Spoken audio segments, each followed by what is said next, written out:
वक्त में मैं मॉडल टाउन थाने में हूं, जहां पर पुनीत खुराना मामले में अब तफ्तीश चल रही है। हालांकि इस मामले में अभी तक पोस्टमार्टम नहीं हुआ है, लेकिन उनके परिजन चाह रहे हैं, इंतजार कर रहे हैं कि जितना जल्द पोस्टमार्टम की प्रक्रिया हो, उसके बाद जो एफआईआर से संबंधित तमाम जो प्रक्रिया है उसको आगे बढ़ाया जाए। इस वक्त में हमारे साथ में पुनीत खुराना के बहनोई हैं, जीजा जी हमारे साथ में हैं। मैं जानना चाहता हूं कि जिस तरह से आप लोग की क्या क्या मांगे हैं, आज आप लोग यहाँ पे आए हैं, कई वीडियो ऑडियो भी आप लोग शेयर कर रहे हैं, तो किस तरह के ऑडियो वीडियो सामने आ रहे हैं? हमारी मांग ये है कि जल्द से जल्द एफआईआर और दोषियों को सजा मिले। और एफआईआर बहुत डिले हो चुकी है, 48 घंटे ऑलरेडी हो चुके हैं, अब तक एफआईआर नहीं हुई है। पोस्टमार्टम की वेट की जा रही है, पोस्टमार्टम की रिपोर्ट के बाद एफआईआर लिखी जाएगी।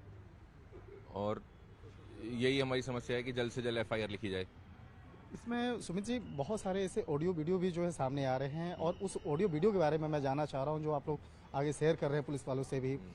जिस तरह से ऑडियो में वो पैसे का लेन देन वाला 2 करोड़ का जिक्र हो रहा है, वो क्या है, किस बात को लेकर पुनीत और उनके ससुर वाले पक्ष से बातचीत हो रही है? जो ऑडियो में बताया गया है, जैसे कि 2 करोड़ रुपए के लिए उन्होंने एग्री किया, मैं पुनीत को दूंगा। उन्होंने कुछ लोन लिया था पुनीत के फादर से, उसके फादर इन लॉ ने पुनीत के, और लोन वही हम उनसे काफ़ी सालों से मांग रहे थे कि दे दीजिए, हमें ज़रूरत है पैसे की। तो वो दे नहीं रहे थे कि अभी है नहीं, मैं दे दूंगा, मैं इंटरेस्ट दूंगा या जो भी करूंगा। बट फिर वो लास्ट में 2023 में उनकी जो मीटिंग हुई थी, उसमें उन्होंने एग्री किया था कि मैं 2 करोड़ रुपए तेरे को दूंगा, और जो हमने तुझे मकान दे रखे रहने के लिए वो तो हमें खाली कर दे। पुनीत ने बोला ठीक है भाई, आप या तो मेरा लोन वापस करो या मेरे को मकान दो।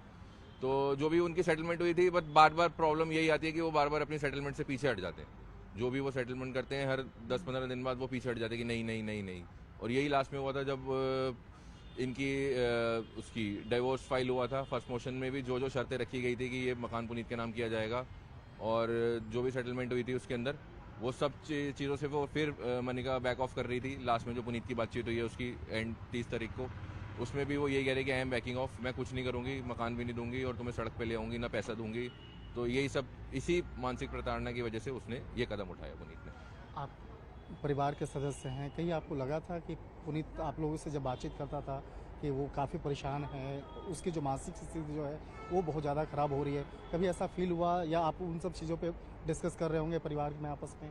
नहीं, समस्या तो उसको थी, वो मानसिक रूप से परेशान था, लेकिन हम उससे बातचीत करके उसको समझाते थे तो वो कहता था कि ठीक है, सब कोई दिक्कत नहीं है, वो लोग मान गए हैं, ऐसे ऐसे पैसे भी दे देंगे तो सब ठीक हो जाएगा चीज़ें। फिर जब डाइवोर्स केस हो गया एक बार, सरकार में सब चीज़ें चली गई, तो हमें भी विश्वास हुआ कि भाई ठीक है, चलो अब सरकार हमारे साथ है, जो भी चीज़ें कोर्ट में बोली गई वो पूरी होंगी। बट वो लास्ट में आके उससे भी बैक ऑफ हो गए, तो इसी वजह से पुनीत ने सुसाइड करी। अभी कुछ आपके कजन से ही बातचीत हो रही थी, उनका कहना था मनिका के परिवार में पहले भी कुछ ऐसे मामले रहे हैं, उसको भी लेकर जिक्र हो रहा था कि मनिका के जो बहनोई हैं उसको भी, उसके साथ भी ऐसा हुआ था, उसके साथ भी कुछ उसके संबंधित कुछ केसेस जो है यहाँ पे शिकायत जो है वो दर्ज करवाई गई। उसकी जो सिस्टर है, मनिका की बड़ी सिस्टर, उनका भी डाइवोर्स केस चल रहा है अपने हस्बैंड के साथ, और उसका भी उन्होंने फ्लोर जो है अपने कब्जे में लिया हुआ है, उसको वापस नहीं दे रहे हैं। जो भी उनका डाइवोर्स केस चल रहा है उसकी तो मेरे पास पूरी डिटेल नहीं है, बट उनका भी कुछ प्रॉब्लम है, आपस में चल रही है उनकी भी। उनका भी उन्होंने प्रॉपर्टी इन्होंने रोकी हुई है, उसकी प्रॉपर्टी।